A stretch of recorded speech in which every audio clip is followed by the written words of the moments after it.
السلام علیکم دوستو، آج ہم آپ کو بتائیں گے حضرت خضر علیہ السلام اور شزون فرشتے کا دلچسپ واقعہ۔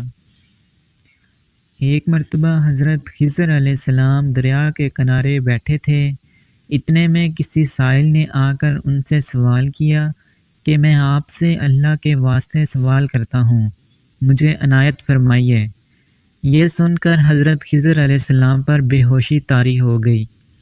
جب کچھ ہوش ہوا تو فرمانے لگے، بھائی میں تو صرف اپنی جان اور مال کا مالک ہوں، تم نے مجھ سے اللہ کے واسطے سوال کیا ہے، لہٰذا میں اپنی جان اور ذات تمہارے حوالے کرتا ہوں، تم جس طرح چاہو اس کو استعمال کر میں لاؤ، بازار میں فروخت کر کے اس کی قیمت سے فائدہ اٹھاؤ۔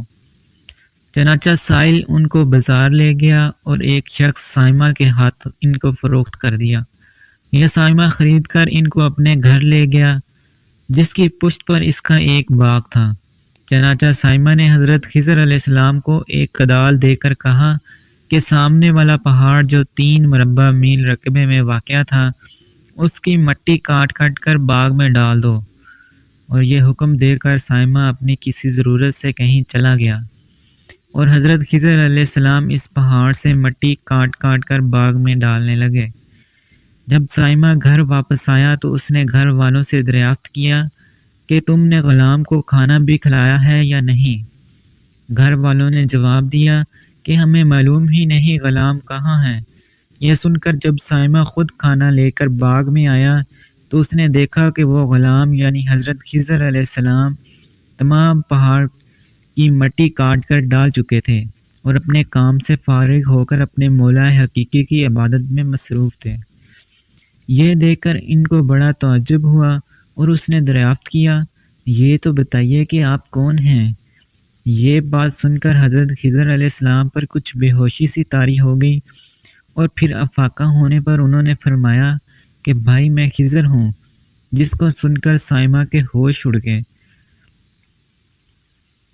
کہ تو نے یہ کیا کیا، ان کو غلام بنا کر ایسے کام پر لگا دیا، یہ تو انتہائی گستاخی ہے۔ پھر یہ سوچنے کے بعد سائمہ نے توبہ کی اور پروردگار سے عذر خواہی کے ساتھ حضرت خضر علیہ السلام کو آزاد کر دیا، اور اللہ کی بارگاہ میں عرض کیا کہ اے رب العالمین، مجھ سے اس کو مواخذہ نہ کیجیے گا، کیونکہ میں ان کو جانتا نہیں تھا۔ اس کے بعد حضرت خضر علیہ السلام نے دعا فرمائی اور سجدہ شکر بجا لائے کہ اے میرے پروردگار، میں تیرے ہی حق میں غلام بنا اور تیرے ہی حق میں آزاد ہوا، اس پر تیرا شکر گزار ہوں۔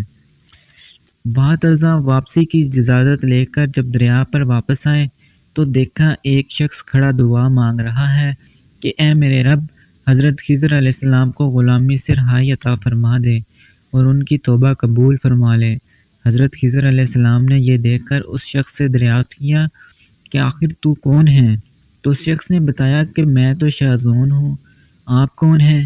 انہوں نے فرمایا کہ میں خضر ہوں۔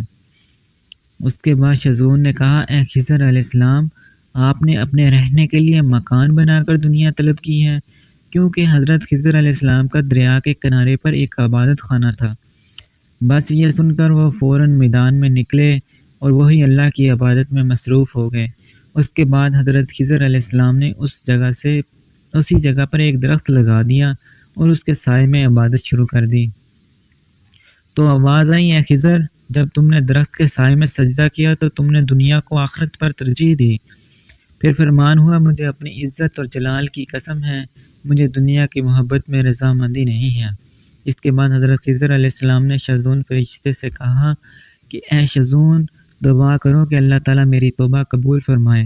چنانچہ شازون نے دعا کی اور اللہ نے شازون کی برکت سے حضرت خضر علیہ السلام کی توبہ کو قبول فرمایا۔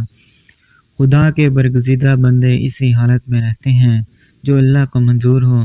بے شک ہماری فلاح بھی اس میں ہے کہ زندگی کے ہر موڑ پر آنے والے ہر پیچ و خم میں ہم راضی رہیں، اللہ تعالیٰ کی چاہت کو سامنے رکھ کر زندگی گزاریں۔ دعا ہے کہ اللہ تعالیٰ ہمیں اس واقعے سے سبق حاصل کر کے نیک بننے کی توفیق عطا فرمائے۔ آمین یا رب العالمین۔